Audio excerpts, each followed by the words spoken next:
here today. All right, so I'm going to talk to you about the statewide housing study that our firm did. This was sponsored by the NC Chamber Foundation, NC Realtors, and the state's North Carolina's Home Builders Association. I have a great affinity for North Carolina. I'm from Ohio, but if my wife would agree to move here, I would be here in a heartbeat. So one of the benefits of doing this study was my wife was with me a lot for the presentations. I've done about 15 presentations in the last 8 weeks. My wife has accompanied me on most of these trips. So she has gotten to see a lot of North Carolina. So I am so close. I am so close to getting her to agree to move here. When I flew in, yesterday, came from Columbus, Ohio. I had a connecting flight in Atlanta. And there were two ladies in line. This is a true story. There were two ladies in line in front of me. And we're getting on a flight to Raleigh, and both ladies were from the Raleigh area. And I said, well, I'm from Ohio. I'd like to live, I say it all the time. I'd like to live in North Carolina. And so they started talking about why they like Raleigh, right? All the wonderful things about North Carolina. I said, well, that's interesting you say that. I want to move here too. And I got to convince my wife to do that. And the one lady, the younger lady of the two, she goes, we're closed. We're not taking anybody else. And so that's a good example, right? You have somebody that's not from here that wants to be here for many, many reasons. But then you have somebody that's here, and in fact, the lady that spoke to me that said, the words were, we're closed, is what she said. North Carolina's closed to anybody else.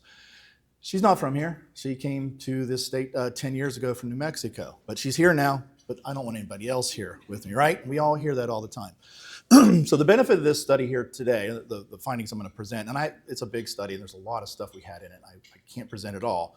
But the benefit of this is to help understand, where is North Carolina today in terms of the people that are here? And then how's that expected to change over the next 5 years? What does that mean for housing? What's today's housing stock look like now? But then what should it look like a few years from now? So let's get into it. It's a little bit hard to see with the background here, but the scope of the work, we had a lot of demographics, economic information in this report. And because it's a housing study, we looked at rental and for sale housing supply. We looked at building permit activity. And then one of the things I did at the end, and I'll show you here, is we have housing gap numbers, meaning what is the shortage of housing? Now, it does not mean that you're going to build all these units. The numbers are large, right? Beyond what the state could ever produce. But what it's going to show you is there's a lot of things behind housing. It's not just the growth. You have a lot of growth, so that drives a lot of the housing needs. But you have other factors that contribute to the housing challenges that the state faces. And so I'll talk about that a little bit. And we have data on all 100 counties. If anybody wants to access the report here, I don't have it in the slide. But if you go to the NC Chamber Foundation website, or you go to NC Realtors website, you can get the study there. On NC Realtors website, they actually have a profiles of every county that we provided for them. So again, if you just care about your one or two counties, you would have data for just that. To help you out. All right, here we go. So the study has a lot of population and demographic data. I'm going to focus, I think, almost exclusively on households. I do that because households drive demand for housing. So again, population matters, and we have all kind of good data point on population. But I want to talk about households. And I was asked as part of this presentation, even though it's the whole state, I was asked to look at the 5 counties of Chatham, Durham, Johnston, Orange, and Wake counties. So I'll talk about those repeatedly through these slides. So you're growing. This is projected growth percent change from 2024 to 2029. Darker the blue, the greater the growth. Anything in pink and red is a decline. And I'm gonna add this real quick. I did a presentation last fall at High Point University, and I had a map just like this. And I was trying to describe the different blues. This shade of blue means this. And I was trying to describe one of the lighter blues, and somebody yelled out, Tar Heel blue. I was like, oh, okay. So Tar Heel blue means this. And then I thought I would be clever. That totally backfired. And I go, oh, okay. And so the dark blue, Duke Blue Devil blue, and there was not a single laugh in that room. So I wrote notes. I do, because I always write notes after I'm done. It's like things I should do better. I was like, never reference universities when you don't know the rivalry and how the audience is going to respond. All right, so your 5 counties, you know this. You have been growing. You're expected to grow. Numbers-wise, Wake's expected to add about 41,000 households. But it's Johnston County that will see the greatest percentage growth, about 12.2%. So a lot of growth in this particular region of these 5 counties. You can see some parts of the state declining. This is the change in households, number and percent of households by age groups. The light blue is 2024, dark blue is 2029. Under age 35, you're going to grow some, adding about another 11,000 households. 35 to 54, a little bit more growth, 42,000 households. But look at the big change. Not a surprise, it shouldn't be. Whereas that age group is expected to grow by 8% or another 164,000 households. Now, some of that will be people that move here, right? Patrick Bowen's over age 55. So I might be one of those people in the next 5 years that's in that number. But some of that's people that are already here. They're just aging in place. They were age 51 or something in the year 2024, so they're going to age in place and go into that next age group.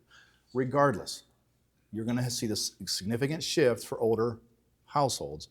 And that's going to drive the demand for certain housing product. And that's the whole objective of this study. What do we need? What type of housing? What kind of rent levels or home prices? But certainly for age groups, this will be a significant factor as the state moves ahead. All right, this is percent change for each one of the counties across the state of those that are under age of 35. Again, this is 2024 to 2029. You can see your 5 counties on the bottom left. With the exception of Durham, 4 of the 5 counties are going to grow, which is surprising. I think that was one of the things that caught me off guard, that Durham was declining. But watch when I show you the next slide of the age group of 35 to 54, who's growing the most? What's Durham? So a lot of that's telling me that while this age group is expected to decline in households, a lot of them is going to age in place. They're just moving into the next age group. They're not leaving the area.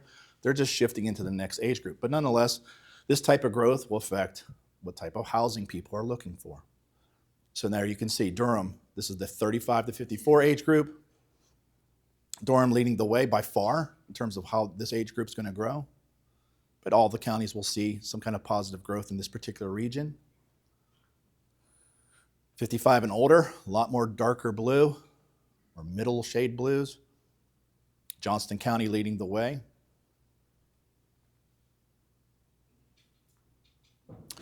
And then how about renter households? This is statewide numbers. This is renter households by income level. Again, light blue is the 2024 numbers, dark blue is 2029. Where's all the renter household growth expected statewide? It's that household group, again, not individual incomes, individual people, it's households. So households that make $50,000 or more is where all the growth is expected. So that in itself is going to drive what type of rental housing is needed. Now, one of the things I caution folks is that on the fact that you have lower income numbers declining, part of that is just, again, over time, people's incomes are expected to climb. You could have 2 individual, let's just say millennials, traditional marriage, a husband and wife, and so their individual incomes, right, but they're marrying together to become a household that maybe individually they both made $40,000, but now that they're married, they make $80,000. Some of that's just that combination of things that are expected to happen, where those two people were here, they didn't leave the area, they just came together and their incomes combined, and they got shifted up to these higher income households. But regardless, so the lower income households projected decline, you still have a need for affordable housing. I'll talk about that in a second. This is homeowners. Again, where's all the growth expected? Generally those that make $75,000 or more statewide. All right, this is median household income change. Just wanted to get some understanding of is income growing somewhere faster than other areas? And not necessarily. I think most counties across the state are expected to increase by double digits in terms of percentage change. And you can see on the bottom left there, very close in terms of where the income growth is expected. But that in itself, again, will drive what type of housing is needed across the state and in this particular region. Now, one of the things, let me see if I have, yeah, I'm going to back up here. So one of the things I didn't put in here, but was actually absolutely critical to the study, right? And in fact, I asked my staff about 20 minutes ago to give me these numbers. So one of the things that we factored in, because household growth, obviously, the more growth you have, you're going to need more housing, but there's other things. And one of the things that we factored in is people that live in substandard housing, whether it's overcrowded housing. And believe it or not, in North Carolina and all over the United States, we have people that live in units that lack complete indoor plumbing or kitchen facilities. So however you cut it up, whatever group you look at, these are people that live in what's called substandard housing. This is below modern day living standards. They're housed, but they're not adequately housed. And so we factored that in. Not all of them, but in North Carolina, You have 128,000 households that live in substandard housing. Another thing that we looked at, this will probably surprise you, we looked at people that are severe cost burden households, meaning people that pay over 50% of their income towards their housing cost. I'm going to venture to say there's not a single person in this room that's paying over 50%, maybe, but highly unlikely. But yet, you have almost 500,000 households in this state that pay over half of their income towards their housing costs. So that leaves them very little left over to spend. If you don't care about housing, but you care about economics, you got to care about housing. Because the more people put towards their housing, the less they've got to be able to spend at your stores, at your restaurants, and for other essentials that they might need. So you're losing out on opportunity to put money back into the economy because people keep putting this money into housing. 500,000 households, severe cost burden, that is phenomenal. So that was factored in. I don't have a slide for that. Projected growth, this comes from, I think, your state economic development office, 2023 to 2029. Where's most of the growth expected? Obviously, it's the bigger counties, Wake and Mecklenburg, but you can see where the growth is for your 5 counties, including Wake, which was the second highest in the state. So this drives demand. All right, so one of the things that we did, which was not part of the initial plan, but I was like, we've done so much work in North Carolina, and I was trying to in some way, encapsulate, well, how's the rental market doing? Because I talked about household growth, substandard housing, severe cost burden housing. But another thing that has to be part of the equation is, do we have any available units? Do we have an excess? Do certain counties have a lot of extra units? An excess of multifamily rentals, for example. So what I did was we pulled data from about an 18-month period leading up to the time we put this study together.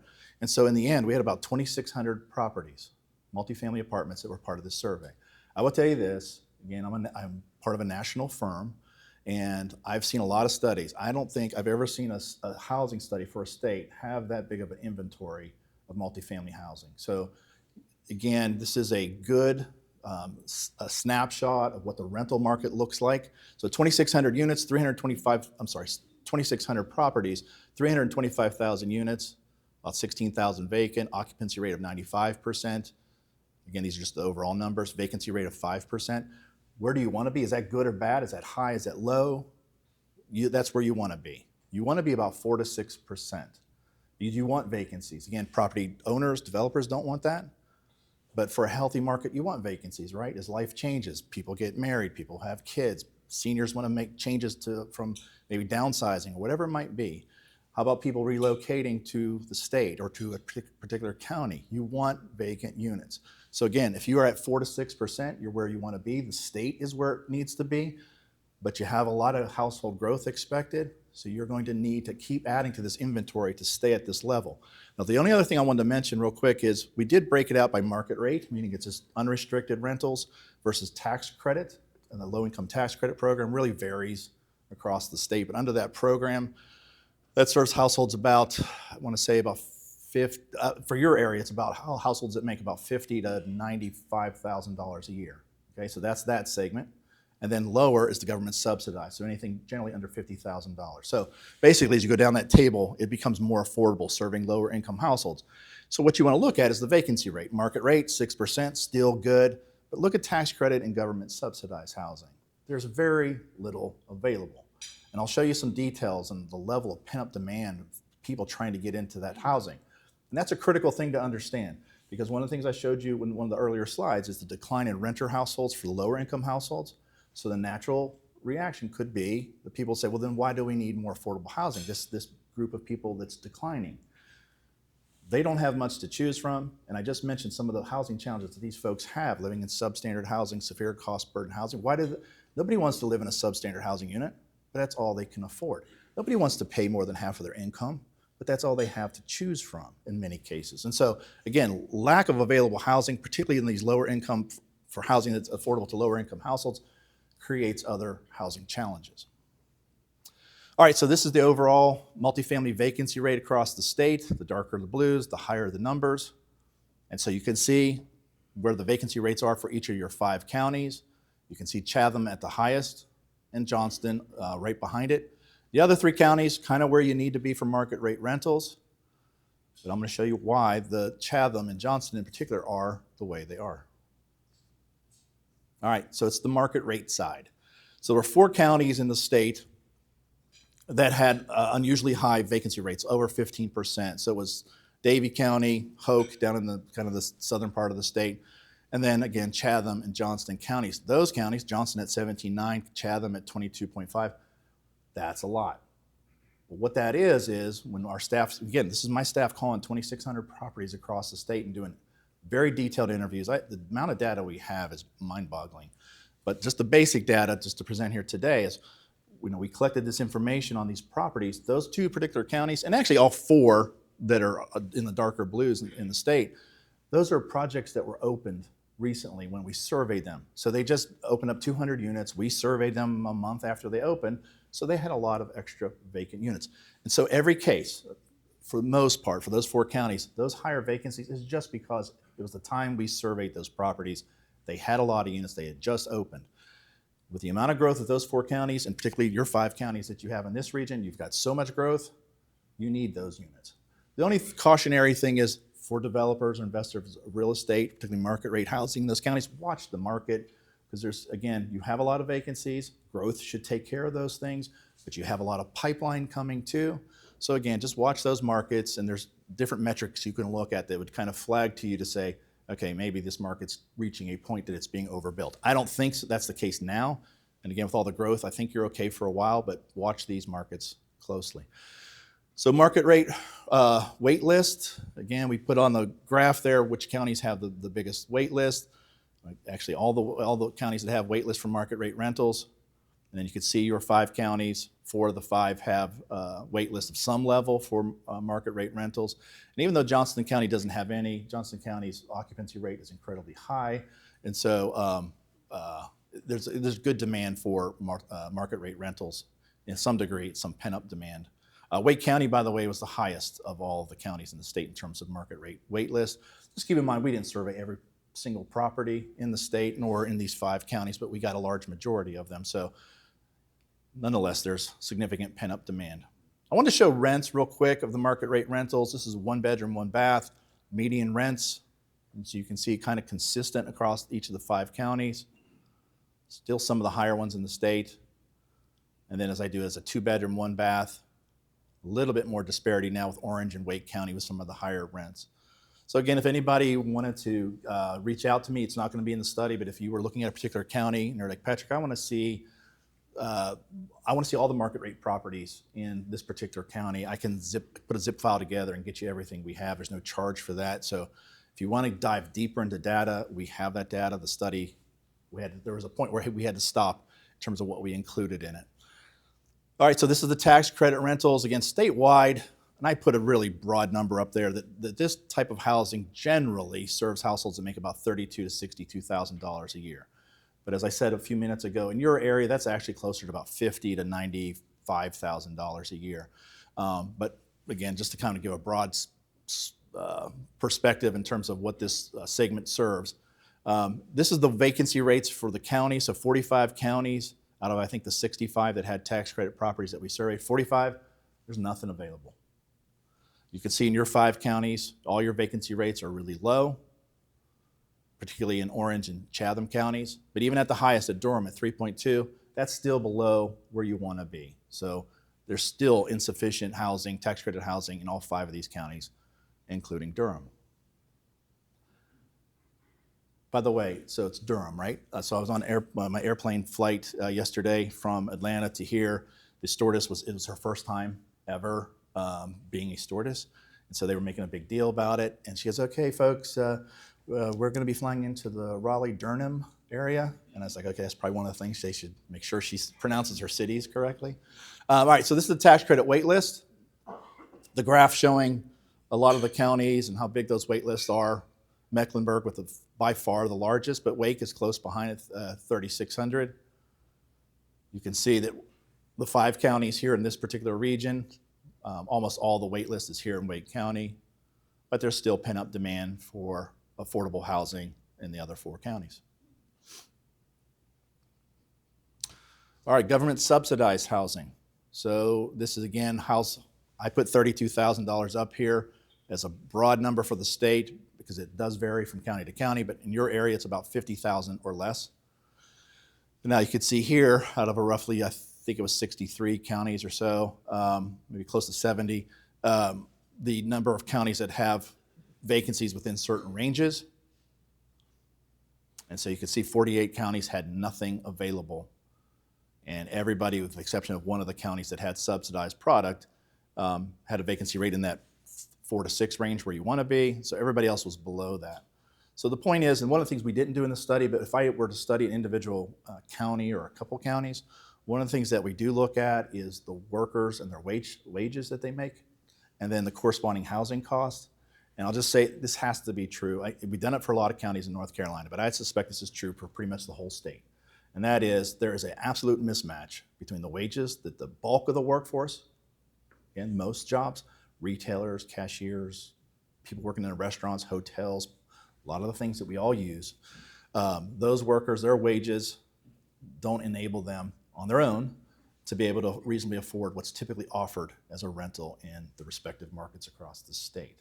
And so we do have that data for about 20-something counties that I was asked to look at that for. So again, depending on your role and the things you're looking at, if you want to understand specifically to your county, your workforce and what they earn, and then what they can afford, and then how does that match up with housing, I can get you that data, which could be very powerful, again, if you're going in front of elected officials, or you're an elected official trying to make a case to your citizens, your constituents, to say, look, housing and economics, they tie together, and this is impacting our workers.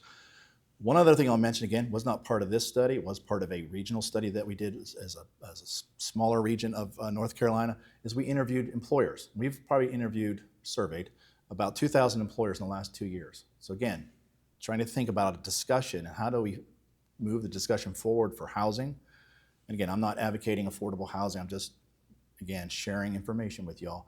We surveyed employers across the country, many here in North Carolina. We asked a bunch of questions, but one of the questions we asked is housing adversely impacting your business?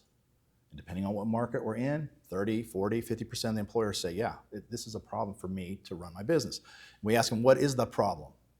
Number one, attracting workers, right? They can't because of, specifically to housing. There's many reasons why workers won't go to a particular location, to a particular business if they get a job offer. It's the housing. It's the housing cost. You're going to see some of that here in a second for the for sale housing. Lack of available housing. All right, you've seen it on the for sale side, particularly for the workforce. Lack of available housing. And so these are holding back a lot of employers from being able to attract workers. But the other one that's climbing the charts in terms of the answers we get is retaining workers. Every year I do this survey, that number keeps climbing and climbing and climbing. So it wasn't about it's not just about attracting workers, it's about holding on to the workers you've got. And that's becoming a bigger challenge for employers. And so I'll stop there on that. We've got a lot of good information. Again, if somebody's trying to educate whomever, I can share with you the surveys that we've done of residents around the country, employers, stakeholders. So I've got a lot of data that would help you educate others to try to convince them, why does housing matter? Why are we having this conversation? All right, the wait list, substantial. Again, I think for the tax credit, I'm gonna back up. Oh, there it was, 24,000 statewide. And that, again, we didn't survey everything of the tax credit housing. So 24,000 households waiting to get into tax credit housing, almost 18,000 waiting to get into government subsidized housing. You can see your wait list for your 5 counties. Orange was the only county that didn't have any households waiting to get into subsidized housing, but I can assure you there's a need for subsidized housing in all counties across the state, including your region. All right, so what's available to purchase? You know this. Right? You guys sense this. Whether you're in the market, you know people, you see a news story, whatever it is. So most of your rental product, for sale housing product, you had 22,000 units when we pulled this stuff, probably late summer, fall of last year. 22,000 homes available to purchase. Most of those homes, majority of them, were priced over $400,000. Another 20% priced between $300,000 and $400,000. So almost 3/4 of your housing is priced over $300,000. And look on the other end, just about 10% was priced under $200,000. So what the price of a kind of a typical first-time home buyer home, there was a time just a few years ago that was probably just under $200,000. Today, Maybe it's 250, depending on what part of the state you're in or what part of the country you're in. But nonetheless, that inventory just keeps shrinking and shrinking. And so the challenge for people getting into home ownership for the first time is very limited in terms of what is available for them to purchase. All right, so this is median list price. And the one that pops out probably to everybody is Chatham, right? 802 is a median list price. But most of these counties, over $400,000. Johnston's not that far behind at 379. So you have very high home prices in this region.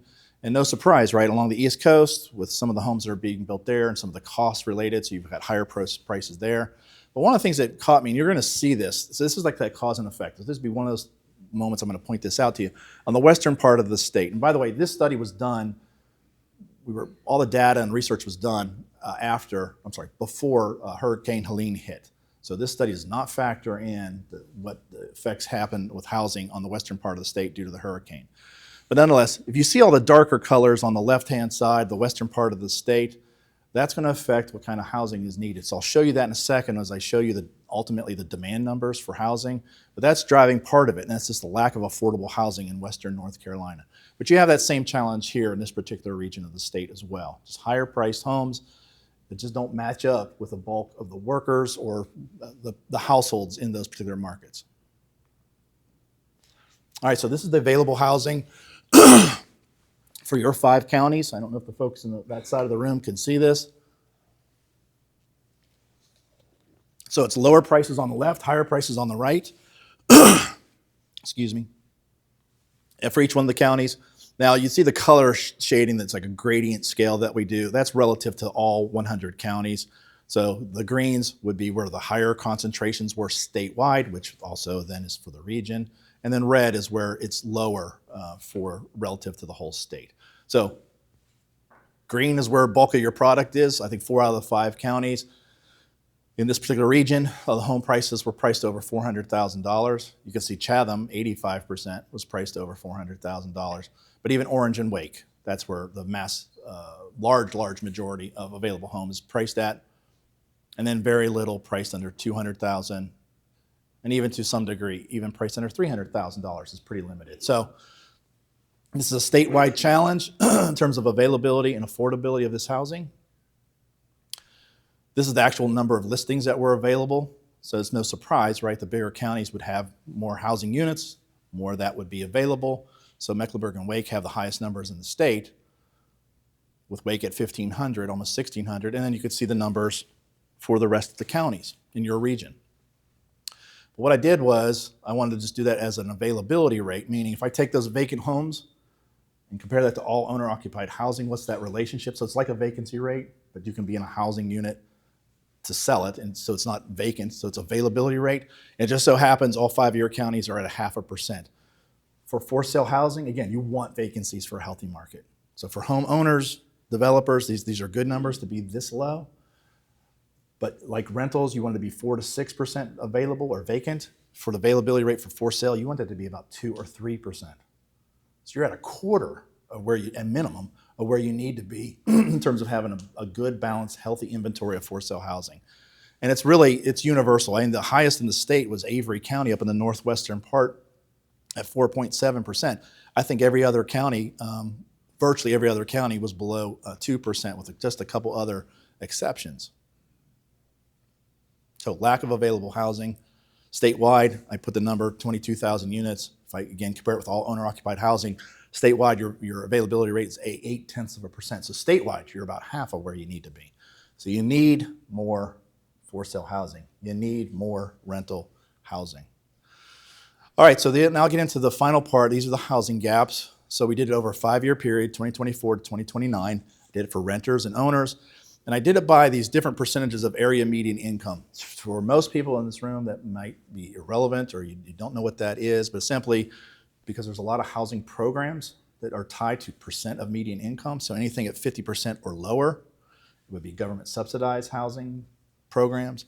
At 51 to 80 is generally the low income tax credit program. And then anything higher than that would be more traditional market rate. So basically it's more affordable stuff is the lower percentage, and then the higher percentages would be higher income households and then corresponding higher priced product or rentals. We do the gaps for each one of the counties, and then we have the state numbers.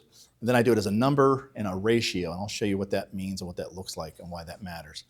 All right, so for the folks in the back of the room might, again, on this side of the room, might have a tough time seeing this.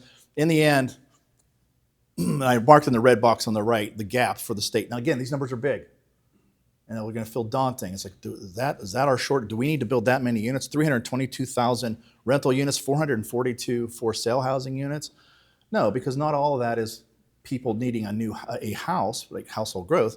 Again, some of that could be replacing existing stock. Some of that is just if we could repair some of the existing housing stock. We can make housing more affordable to folks through vouchers or whatever it might be. But nonetheless, you have about 764,000 gap over the next 5 years. And then we break it out by those different income levels, and I'm going to show you what that looks like for each one of the areas. All right. So I do the housing gaps as numbers, first off. So again, we're looking at growth, substandard housing, all these things that we look at goes into the model. And so no surprise, right? Where it's the bigger parts of the state, Mecklenburg and Wake, they had the biggest numbers, over 100,000 units. They're short for the next 5 years. And then you can see it drops off noticeably, but Guilford, Durham, Forsyth, places like that, still over 25,000 housing units short. So if I didn't look at any data, but I know the state as I do, it's 1 year ago, I'd say, Patrick, where's the highest gaps? I'm going to start, it's going to be Mecklenburg, it's going to be Wake, right? Because it's the biggest areas.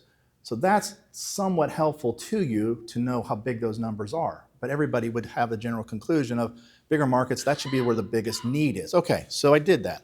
But what I wanted to also do was do it in one other way, and that's the right side of this, where I did it as a ratio, simply meaning if I take the gap, and I'll just take Lee County, 7,100 units.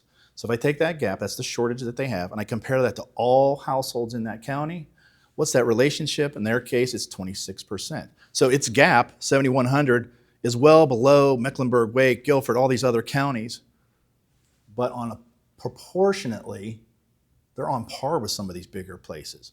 So what this enables people to understand is, like, don't forget about smaller communities. Don't forget about rural North Carolina, that they are feeling the same proportional problems as some of the biggest markets in the state. So you're going to see now in a second, I'm going to show you these ratios, and you'll see totally different numbers when I show you the number of units, but I flip it over to ratio, the story switches. And that's an important story for us all to understand. All right, so this starts again, overall gaps. I'm going to break this out by renters and owners in a second. The bottom left, you can see your region's numbers. Wake at 110,000. Chatham at the smallest at 12,000, but still a big number relative to other counties in the state. Now as I do it a ratio, again, back up. Not a lot of dark blue or blues on here. Now as I flip it over to a ratio, now you can see other parts of the state are starting to pop up, like a Watauga County, which is Boone area. We're down in the southeast part of the state, Brunswick, places like that, western North Carolina. You start to see other parts of the state that maybe aren't big areas, but proportionally they're going through some significant housing demand. So again, Chatham, their number was the smallest, but their ratio is, I think, one of the biggest in the states. So proportionally, Chatham's got a big housing challenge ahead of it. So these are rental gaps across the state. Again, by those different area median income levels, lowest income households are on the left, highest incomes on the right. So where's the greatest need? It's for the lowest income households, but you can see the numbers are really big for just about every one of those income levels. So these are the rental gaps, number of units needed. You can see your 5 counties on the bottom left. You can see on the map itself, where are those gaps the biggest? Wake and Mecklenburg, but even like Asheville region, along the I-40 corridor, heading down to Wilmington in the southeast, and no surprise, right? These are bigger areas, growth and other things that are happening. Now watch, this is really stunning. And I'll point out to the western part of the state, those 8 counties that are west of Buncombe County, Asheville area, really light numbers. I think the biggest number over there was about 1,100 units. Everybody else less than 1,000 units gap. But watch as I do this as a ratio, proportionally. What's their need? Dramatic difference. Western North Carolina, and I'm just doing that as an example, it's easy to spot on the map, but you can see how much of the state, I think those ratios are over, it's like 18%, something like that, anything in the dark blue. And you could see your part of the state, 4 of your 5 counties have significantly high ratios in terms of the rental gap. So then we did the same thing for sale housing. Where's the greatest gap? Now it's more towards the moderate to higher income households. And I'll show you at the very end here, I'll show you, because again, those percentage of AMIs, it might be hard to comprehend. What does that mean? I'll show you what that means in terms of rents and home prices. But for now, where's the greatest gaps? You can see they are for sale over that 5-year period. All right, so then that's the numbers, the gaps. Again, bigger places have the bigger numbers, but you can see your region, Wake leading the way. Nothing smaller than 6,100 at Orange County. But still, this particular region of the state has some of the bigger gaps in terms of for sale housing. Which, by the way, like all of these shortages, gaps for our housing, it could feel daunting and discouraging, but let's flip it and talk about opportunity and potential. My goodness, there is incredible potential. If I was a developer, I would be all over the state, but I'd be all over this particular area because there's a lot of great opportunity for both rentals and for sale housing. And I hope that's one of the outcomes of this study, is that you get particular developers to come in and do the type of housing is needed.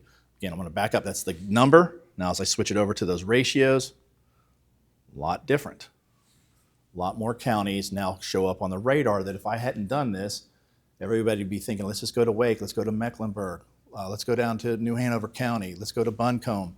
These are the areas that are growing and have all the people. But there's other parts of the state that absolutely need housing, and that's the point of this particular analysis. All right, so there's no way you folks can read this. I know that, okay? And that wasn't the point. I actually thought about cutting this up for each one of the counties. But I decided not to because I think this is a good way to kind of compare you all. So this is each one of the 5 counties in your region. Left-hand side is the lowest income households.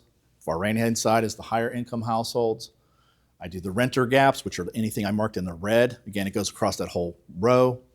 But I marked in red the highest gap for each one of the counties for rentals in red. And so it's the same story for your 5 counties. It's the lowest income households with the greatest need. But with that said, if you go across that go to the right, you still have shortages of all types of housing, rental housing at all affordability levels. So there are opportunities for developers to do moderate to higher market rate rental product. But again, the greatest shortage is for that lowest income households. In some cases, it's really close. I'm trying to think of one. Okay, so we'll take, again, might be tough to see, but Durham County, this is the second grouping on there. Biggest need, 4,600 for the rental units, but not that far behind. You get over to the 81 to 120% of median, it's 4,300. So it's really close. So there's a need for the lowest income households, but even some of these higher income households.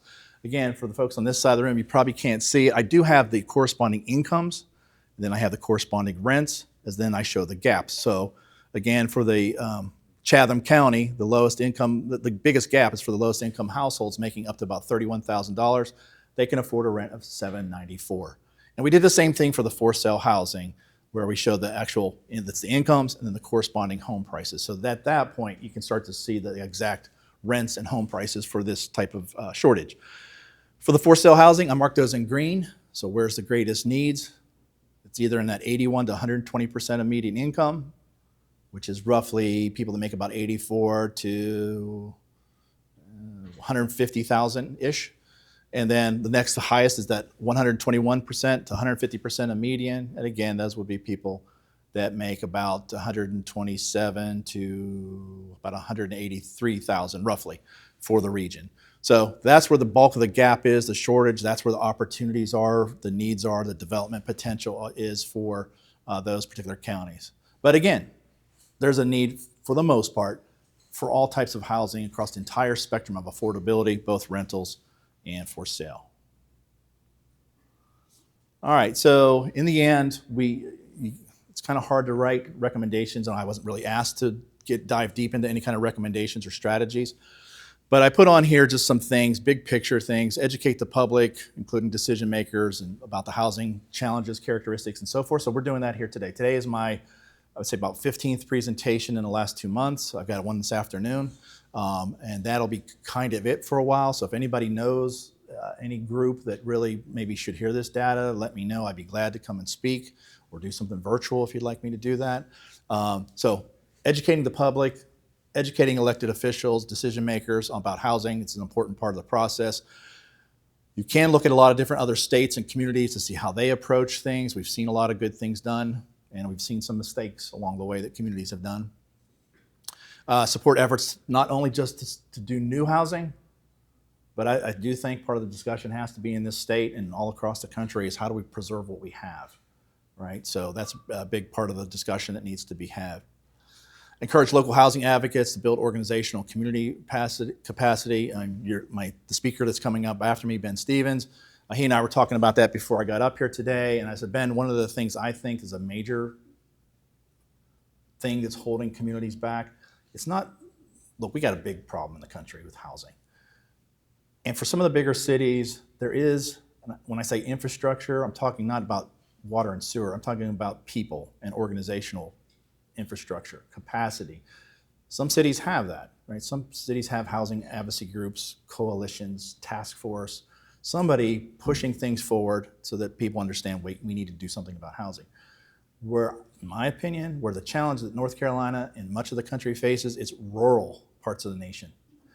And the reason that is because we do a lot of individual community studies around the country, and so we go into some of these smaller communities and we do the housing needs assessment, we give them the numbers, and it's like, okay, great, we know we have this problem. We don't know where to go because they don't have staff to do it. I mean, sometimes the government offices in some of these communities are so small that they don't have the staff capacity to do it, nor do they have the expertise and knowledge. And so that's one of the things that I think people need to think about is how do we help rural America, rural North Carolina, to figure out how do we get them the resources that they can move the housing discussion forward. Because I will tell you this, I mean, I've gone in some very conservative communities that they didn't want to touch housing, they got other priorities, let the free market take care of this.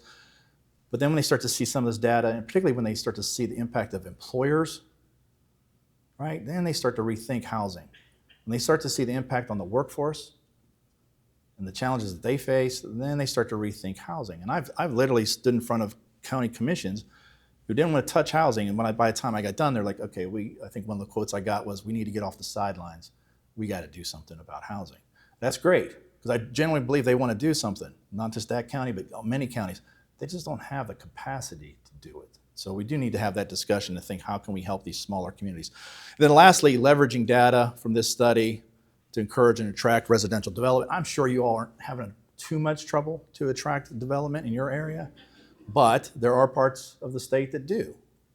And some of that is and that's one of the fundamental pieces. Again, I had no agenda. I was just trying to think, how do I inform people the right way? And that's why we have those housing gap ratios. Because for the most part, I'm not a developer, but I work with a lot of them. They're looking at numbers. Where are we growing? Where's the high growth areas? I'm going to go into those areas. Where do I get the highest rents? Where can I get the highest home prices? That's fair. They should chase that. But it's rural parts of the country that are kind of getting forgotten, and no one's looking at those numbers and looking at the potential. There's tons of stuff I could share with you. If I was a developer, I'd be looking at other data sets that people don't look at that would show you this, you got to go here. This is the place to go. Nobody's thinking about it because it's just not growing a lot, but it's poised to grow. So there's a lot of cool things that can be done. But one of the best things, the easiest things to do, right? This is part of it, just talking to you all.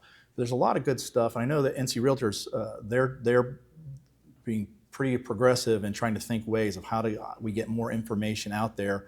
So I'm talking with them about some other things they can do.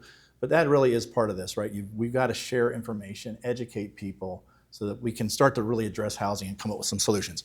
All right, so I put at the bottom there just some basic resources. These are really great. The Housing Supply Accelerator Playbook, which was done by the American Planning Association, which the executive director or president, I can't remember her title, Sue Schwartz, who's over in the Greensboro area, actually heads this. And so they came up with this really good document that if you didn't know anything about housing, or you just knew a little bit, but you wanted to get in and start to understand what are other communities doing, great resource.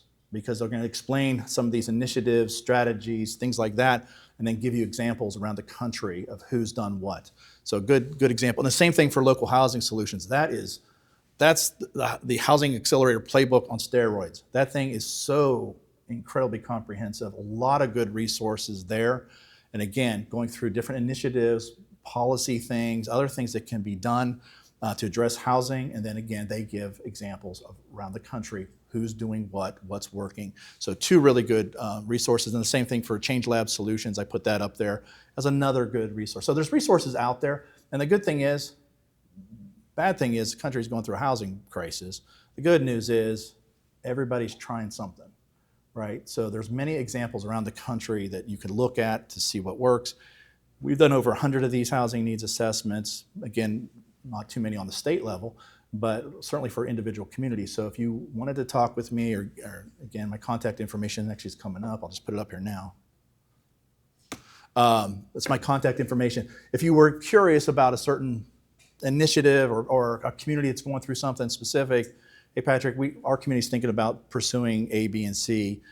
Have you ever seen that before?